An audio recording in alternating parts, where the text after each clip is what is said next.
Hello viewers, welcome back to my channel. आज हम बनाएंगे soft and fluffy idli in a very easy वे।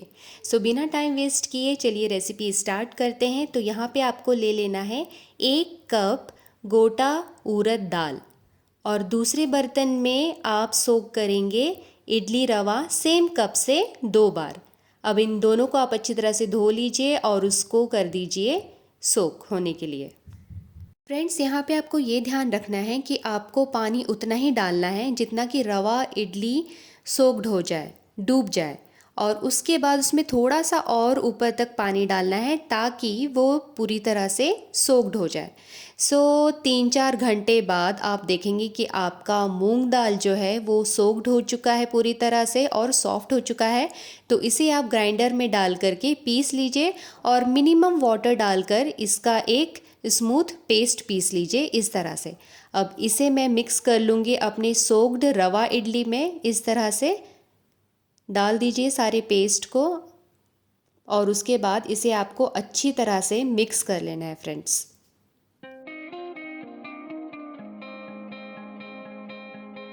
यहाँ आप देख सकते हैं फ्रेंड्स कि मैंने अच्छी तरह से मिक्स कर लिया है उड़द दाल के पेस्ट को और रवा इडली को।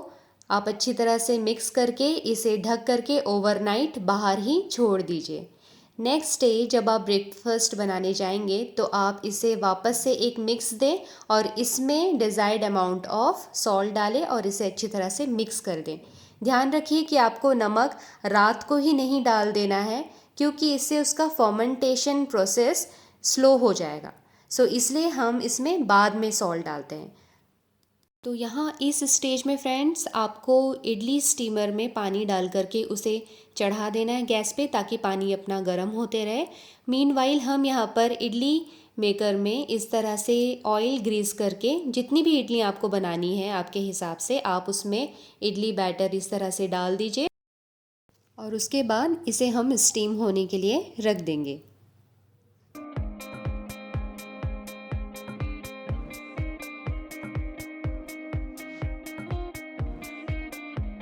तो यहाँ पर पानी गर्म हो चुका है फ्रेंड्स। अब मैं यहाँ पर इडली स्टीम होने के लिए रख देती हूँ। कुछ लगभग 15 से 20 मिनट तक लगेगा और आपका इडली बन करके तैयार हो जाएगा। यहाँ देखिए इडली बन करके तैयार है। गर्मा गर्म इसे चटनी सांभर के साथ परोसिए और इंजॉय कीजिए। चलिए देखते हैं कि हमारा इडली कितना ज़्यादा फ्लफ़ी एंड सॉफ्ट बन करके तैयार है। तो यहाँ देखिए फ्रेंड्स कितना सॉफ्ट एंड फ्लफ़ी दिख रहा है। जी हाँ, ये बहुत ही ज़्यादा सॉफ्ट एंड फ्लफ़ी है। आपको खाकर ही मज़ा आ जाएगा अगर घर पे ऐसी इडलियाँ बनने लगी।